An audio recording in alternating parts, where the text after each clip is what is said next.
Samuel ada seorang nabi.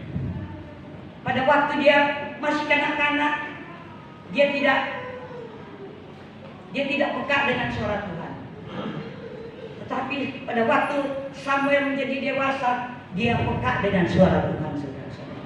Setiap firman yang disampaikan, coba kita baca di dalam 1 Samuel. 1 Samuel.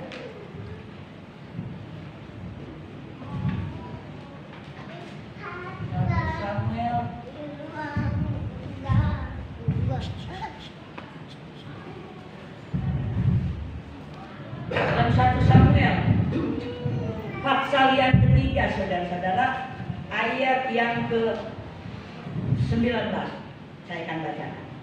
Dan Samuel makin besar dan Tuhan menyertai dia, dan tidak ada satupun dari firman-Nya itu yang dibiarkannya mundur.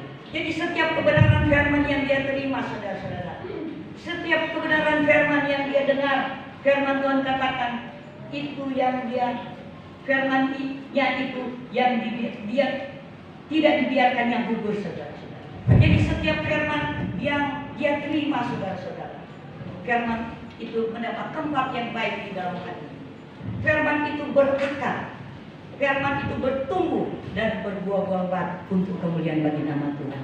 Dan ayat yang ke-20, maka tahulah seluruh Israel dari Dan sampai Beersheba bahwa kepada Samuel telah dipercayakan jabatan Nabi Tuhan. Itu saudara-saudara, karena Samuel itu begitu memperhatikan firman Tuhan. Samuel itu begitu, Samuel itu begitu luar biasa dengan firman Tuhan. Karena dia percaya firman Tuhan itu hidup, dia percaya firman Tuhan itu berkuasa, dan dia percaya bahwa firman itu adalah Allah sendiri. Jadi dikatakan oleh firman Tuhan, dikatakan tidak ada satupun dari firman itu yang dibiarkannya gugur. Begitu juga dengan kita anak-anak Tuhan. Mari sebagai anak-anak Tuhan, biarlah firman yang kita terima, firman Tuhan itu bukan cuma kita simpan, tetapi firman itu boleh berakar, bertumbuh dan berbuah-buah lebat untuk kemuliaan Tuhan. Saudara-saudara yang dikasih di dalam Tuhan, sebagai anak-anak Tuhan, biar kita menjadi seperti Samuel. Jangan sampai kita anak-anak Tuhan, kita tidak jadi berkat. Mari saudara-saudara, biar perkataan kita sebagai anak-anak Tuhan, pada saat kita berkata-kata dengan orang lain, itu tidak menyakiti perasaan orang lain. Biar perkataan kita kepada orang lain itu tidak membuat anak-anak Tuhan itu mundur daripada Tuhan. Tetapi biarlah perkataan yang kita sampaikan kepada orang lain, firman itu menjadi berkat untuk orang lain. Amin, saudara-saudara. Biar firman itu benar-benar yang kita sampaikan itu menyukakan kita sesama, menyukakan hati umat-umat Tuhan. Banyak saudara-saudara anak Tuhan pada saat dia berbicara itu menyakiti saudara-saudara. Banyak anak Tuhan pada saat dia berbicara, ada umat-umat Tuhan bisa mundur saudara-saudara, karena perkataan-perkataannya itu benar-benar menyakiti orang. Tapi biarlah kita sebagai anak-anak Tuhan, akhir-akhir ini kita mesti senantiasa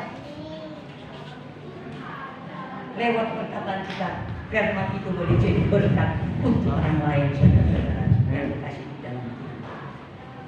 Saudara-saudara yang dikasih di dalam Tuhan, sebagai anak-anak Tuhan, mari kita mau peka dengan suara Tuhan. Kita mau peka dengan firman Tuhan. Lewat kita mendengarkan firman Tuhan di gereja, lewat kita mendengarkan firman Tuhan di radio, atau dimanapun saja kita boleh mendengarkan firman Tuhan. Biarlah kita peka dengan suara Tuhan, sehingga kita sebagai anak-anak Tuhan mengerti kebenaran. Saudara-saudara yang terkasih Tuhan, bagaimana caranya agar supaya kita anak-anak Tuhan peka dengan suara Tuhan, saudara?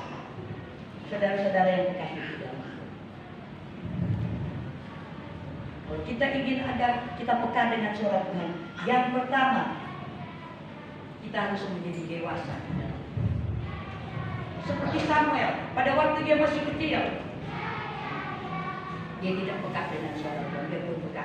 Sampai Tuhan memanggil Samuel 3 kali, tetapi Samuel belum mengerti. Dan saudara-saudara yang dikasih Tuhan, jadi kalau kita ingin peka dengan suara Tuhan, kita harus menjadi anak-anak Tuhan yang dewasa, anak-anak Tuhan yang dewasa rohani. Yang dikasih, saudara-saudara yang dikasih di dalam Tuhan, di dalam Ibrani pasal yang kelima, Ibrani pasal yang kelima ayat 14, saya akan bacakan Ibrani 5 ayat 14. Tetapi makanan keras adalah untuk orang-orang dewasa yang karena mempunyai panca indera yang terlatih untuk membedakan yang baik daripada yang jahat. Jadi saudara-saudara, firman Tuhan itu kalau umpamanya keras itu untuk orang-orang dewasa.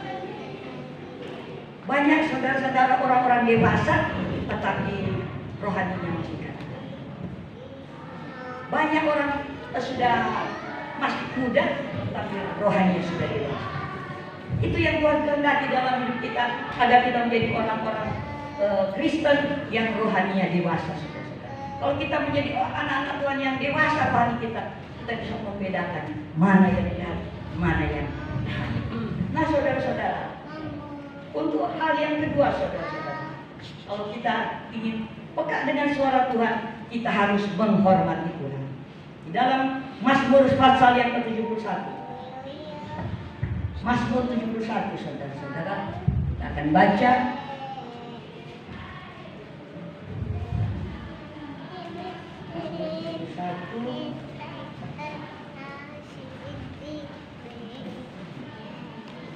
Nah, Mazmur 71 ayat yang ke-8. Kalau ada yang sudah dapat boleh baca. Mazmur 71 ayat yang ke-8.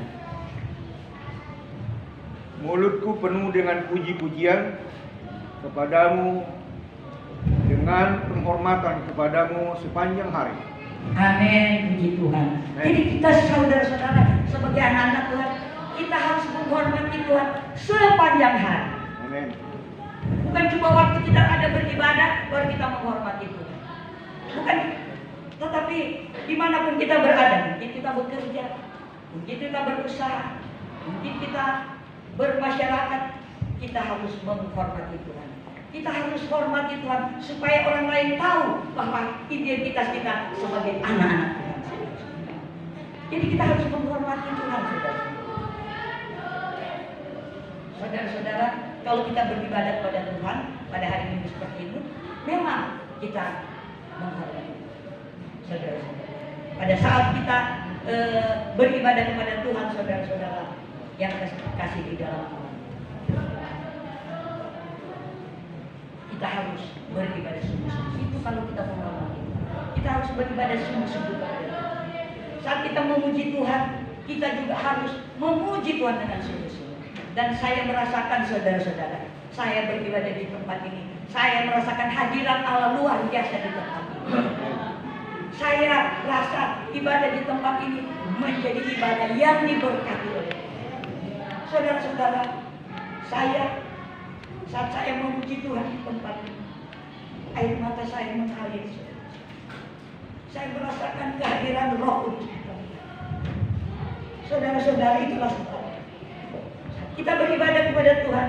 Mari kita beribadah dengan sungguh-sungguh. Firman Tuhan katakan, saat kita memuji Tuhan, Allah Roh Kudus bertahta di atas puji-pujian. Dan saudara-saudara, saat kita menyembah Tuhan, kita menyembah Tuhan dengan sungguh-sungguh. Saat kita mendengarkan firman Tuhan, kita juga mendengarkan firman Tuhan dengan sungguh-sungguh. Jadi saudara-saudara, kalau kita datang beribadah kepada Tuhan, bukan berarti saya mau pergi beribadah kepada Tuhan karena daripada saya nggak ada kerjaan di rumah, daripada saya nganggur di rumah, lebih baik saya beribadah kepada Tuhan. Ada juga yang berkata, saya mau pergi beribadah kepada Tuhan supaya saya bisa berjumpa dengan Bapak Gembala Ibu Gembala. Ada juga yang beribadah, saya mau beribadah kepada Tuhan supaya saya bisa berjumpa dengan sobat kenalannya. Tetapi saudara-saudara, di dalam kehidupan kita sebagai anak, pada saat kita datang beribadah kepada Tuhan, menjadi satu kerinduan kita, kita berjumpa dengan Yesus yang adalah Raja di atas segala. Amin. Kita berjumpa dengan Yesus yang adalah si pemberi berkat dalam kehidupan kita. Itu saudara-saudara, tujuan dan motivasi kita datang beribadah, berjumpa dengan Tuhan Yesus, Juru Selamat kita, saudara-saudara yang terkasih. Banyak saudara-saudara, anak Tuhan datang beribadah, mereka pulang kecewa, saudara. Kenapa? Karena banyak anak Tuhan datang beribadah, mereka ingin dilayani, saudara.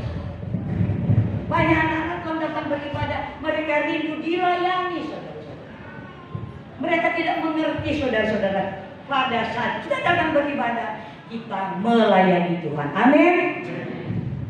Jangan sampai datang beribadah, saya mau beribadah supaya saya bisa dilayani. Kalau kita datang beribadah pada Tuhan, kita melayani Tuhan. Kita memuji Tuhan dengan sungguh-sungguh, itu kita melayani Tuhan. Kita mendengar firman Tuhan, kita melayani Tuhan. Kita menyembah Tuhan, kita melayani Tuhan, saudara-saudara yang terkasih di dalam Tuhan. Mungkin kita berkolektan, mimpin pujian dan lain-lain, itu kita melayani Tuhan. Jadi jangan salah. Saya mau pergi ibadah supaya saya dilayani. Waktu kita selesai beribadah, kita saling menyapa, kita saling senyum, itu kita melayani Tuhan. Amin, saudara-saudara.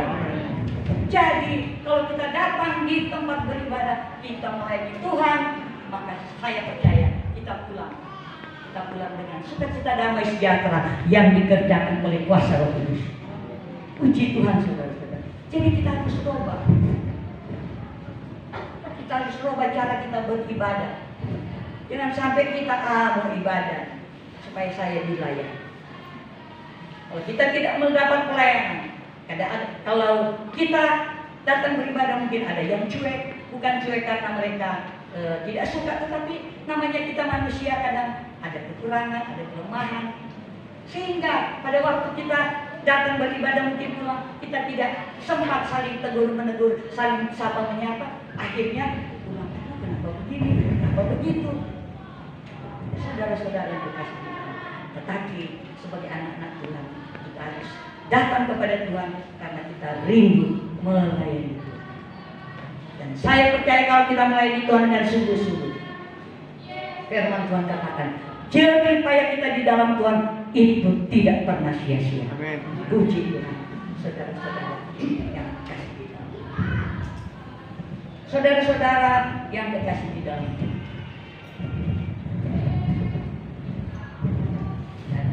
Yang ketiga, kalau kita ingin peka dengan suara Tuhan, saudara-saudara, kita harus setia. Kita harus setia beribadah. Saudara-saudara, jangan sampai hari ini kita ibadah, minggu depan saya mau libur, 2 minggu depan beribadah lagi, 3 minggu depan saya libur dulu. Tetapi saudara-saudara, kalau Tuhan masih memberi kita kekuatan, kesehatan, mari kita pakai untuk beribadah kepada Tuhan. Mari kita pakai untuk memuji dan memuliakan nama Tuhan. Ibadah itu gak ada yang libur-libur, saudara-saudara.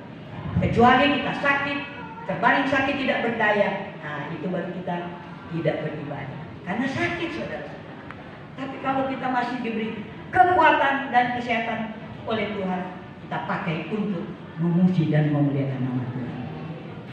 Nah, saudara-saudara yang terkasih di dalam Tuhan, jangan sampai juga kita beribadah, datang beribadah pada Tuhan, badan kita ada di gereja, tapi hati pikiran kita entah kemana, saudara. Jangan sampai itu terjadi dalam hidup kita. Jangan sampai itu ibu yang tak ada, tapi pikirannya entah kemana, sehingga waktu dia beribadah